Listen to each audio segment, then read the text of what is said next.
بسم اللہ الرحمن الرحیم الحمد للہ نحمده ونصلی علی رسوله الکریم اما بعد رب اشرح لی صدری ویسر لی امری واحلل عقدۃ من لسانی یفقهوا قولی۔ ہم سیرت النبی صلی اللہ علیہ وسلم اور تاریخ اسلام کے اسباق پڑھ رہے ہیں اور ہمارے آج کے سبق کا عنوان ہے خطبہ حجۃ الوداع۔ اپنا یہ سبق شروع کرنے سے پہلے ہم اپنی عادت اور معمول کے مطابق گزشتہ سبق کی دہرائی کریں گے کہ پچھلے سبق کے اندر ہم نے کیا پڑھا۔ تو ہمارے پچھلے سبق کا عنوان تھا غزوہ حدیبیہ چوتھا حصہ یا حصہ چہارم۔ اس سبق کے اندر ہم نے پڑھا کہ صلح حدیبیہ مسلمانوں اور مشرکین مکہ کے درمیان طے پا گئی اور مکمل ہوئی۔ تو اس طریقے سے صلح حدیبیہ کے بعد مسلمان عمرے کی نیت سے آئے ہوئے تھے، اب عمرے کے احرام سے نکل چکے۔ اس وقت مسلمانوں کو متعدد کئی مشکلات درپیش آئیں، لیکن مسلمانوں نے حضور صلی اللہ علیہ وسلم کی بات کو مانتے ہوئے ان ساری کی ساری مشکلات کو ہنستے ہوئے سہا۔ پھر اس کے بعد ہم نے حدیبیہ کی شک اور شرائط میں سے یہ کیا تھا کہ قبائل اپنے اختیارات استعمال کر سکتے ہیں، مسلمانان مدینہ یا کفار قریش کے ساتھ ہو سکتے ہیں۔ اس موقع پر کچھ قبائل نے اپنے اختیارات استعمال کیے، اس حوالے سے ہم نے پڑھا۔ پھر ہم نے پڑھا کہ جب مسلمان مکہ مکرمہ سے واپس مدینہ آ رہے تھے اور عمرہ بھی نہیں کیا تھا اور ظاہراً حدیبیہ کی صلح بھی جو کی تھی وہ کچھ دب کر کی تھی، لیکن اللہ تعالیٰ نے اس صلح کو فتح مبین قرار دیا۔ اور پھر اسی سبق کے اندر ہم نے یہ پڑھا کہ اسلام کا امن کا ضامن ہونا کیسے اس صورت میں ثابت ہوتا ہے۔ پھر ہم نے یہ پڑھا کہ کچھ کمزور مسلمان تھے جو مکہ سے راہ فرار اختیار کر کے آ جاتے تھے، لیکن وہ مدینہ میں رہ نہیں سکتے تھے، لہذا انہوں نے ایک الگ جگہ پر قریشیوں کے چھاپہ مار کارروائی کا سلسلہ شروع کیا، تجارتی قافلوں کی ناکہ بندی کی۔ نتیجتاً قریشیوں نے خود اس معاہدے کو ختم کیا اور جو مسلمان اسلام قبول کر لے اب وہ مکہ میں کفار کو شکنجے میں رہنے کے بجائے مدینہ آ سکتا تھا۔ تو یہاں جا کر غزوہ حدیبیہ کا چوتھا حصہ مکمل ہو جاتا ہے جو گزشتہ سبق کے اندر ہم نے پڑھ لیا۔ آج ہمارے سبق کا عنوان ہے خطبہ حجۃ الوداع، یعنی نبی کریم صلی اللہ علیہ وسلم نے اپنے آخری حج کے اندر جو خطبہ دیا تھا اس سے متعلق ہمارا سبق ہے۔ لیکن معاملہ یہ ہے کہ جب ہجرت نبی صلی اللہ علیہ وسلم کا 10واں سال ختم ہونے والا تھا اور اسلام صحرائے عرب کے ہر گوشے میں محیط ہو کر فارس اور روم کی سرحدوں پر جا پہنچا تھا، قرآن مجید کی آیات اور حضور صلی اللہ علیہ وسلم کے ارشادات کے ذریعے اللہ رب العزت کے آخری دین کی تکمیل ہو چکی تھی،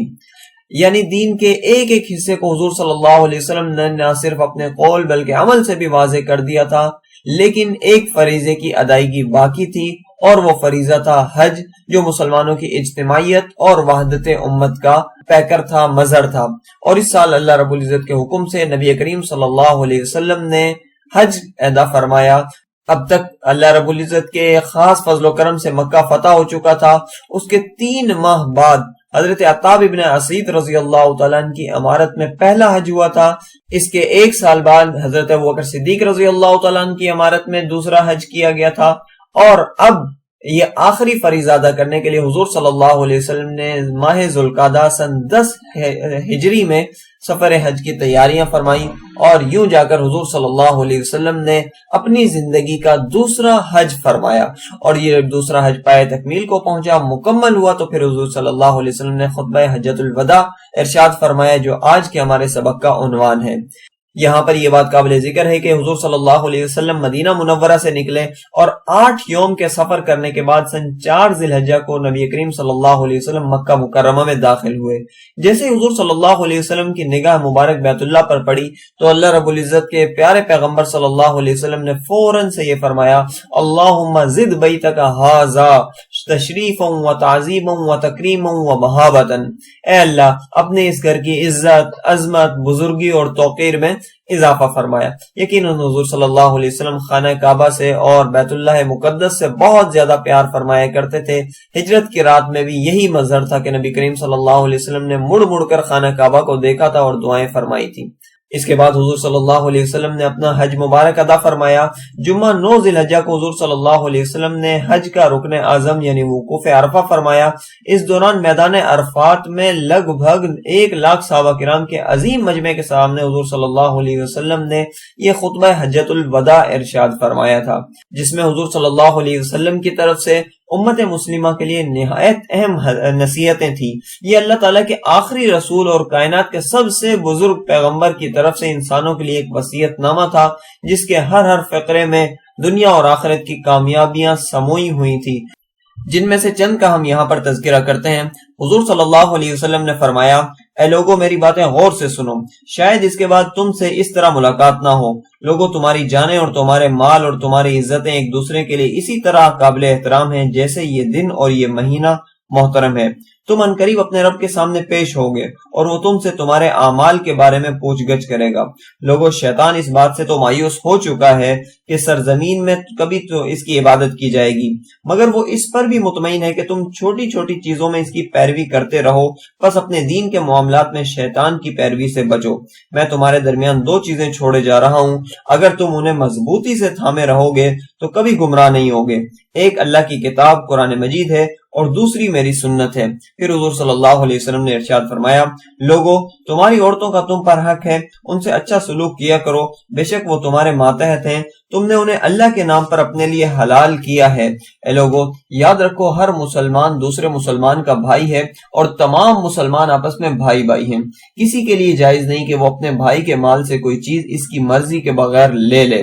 اس کے بعد حضور صلی اللہ علیہ وسلم نے اپنے اس خطبہ حجۃ الوداع کے اندر لوگوں کو اتحاد، یکجہتی اور اپنے سربراہ کی اطاعت کی تلقین کرتے ہوئے فرمایا، اگر کسی نکٹے سیاہ رنگ غلام کو بھی تمہارا حاکم مقرر کر دیا جائے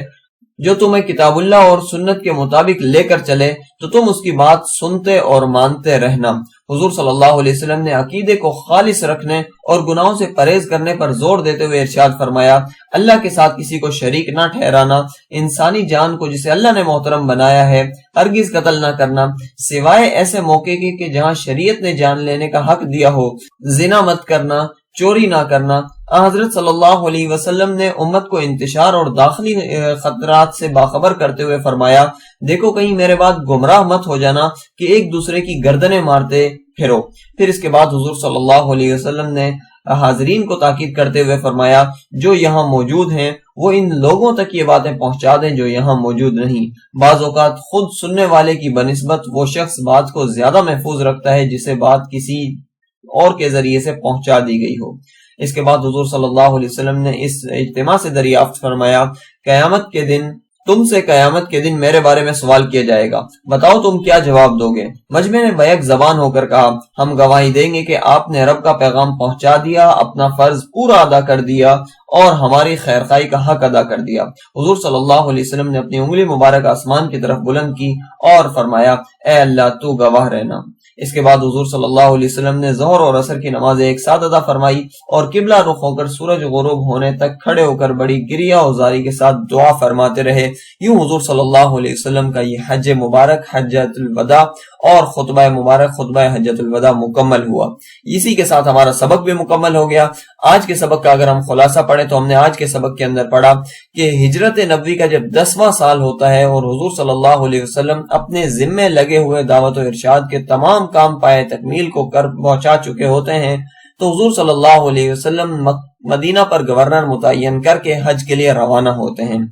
اس وقت جب حضور صلی اللہ علیہ وسلم بیت اللہ کو دیکھتے ہیں، مکہ میں داخل ہوتے ہیں تو دعا فرماتے ہیں، بیت اللہ کے اعزاز و اکرام میں اضافے کا سوال اللہ تعالیٰ سے کرتے ہیں، پھر اپنے حج سے فارغ ہو کر امت مسلمہ کو کچھ نصیحتیں کرتے ہیں۔ حضور اکرم صلی اللہ علیہ وسلم نے اپنے خطبہ حجۃ الوداع کے اندر جو امت مسلمہ کو نصیحتیں کی اس میں جان و مال کے حرمتیں اور شیطان کی اتباع سے بچنے کی تاکید کی، کتاب اللہ اور سنت رسول صلی اللہ علیہ وسلم پر عمل کرنے کی تاکید کی، عورتوں کے حقوق کی ادائیگی پر امت کی توجہ دلائی اور مسلمانوں کے ایک دوسرے کے مال کھانے کے حوالے سے بتایا، علاوہ ازیں اتحاد، یکجہتی اور اپنے سربراہ کی اطاعت کا حکم دیا۔ پھر عقیدہ اور تقوی کے لحاظ سے حضور صلی اللہ علیہ وسلم نے مسلمانوں سے بات فرمائی، پھر انتشار اور خانہ جنگی کے خطرے کا اظہار فرمایا اور اتحاد کے ساتھ قائم رہنے کا حضور صلی اللہ علیہ وسلم نے اپنی امت کو درس دیا، اور آخر میں یہ پیغام یعنی پیغام اسلام آگے تک پہنچانے کی ذمہ داری امت کو لگا کر حضور صلی اللہ علیہ وسلم اپنی ذمہ داریوں سے فارغ ہوئے۔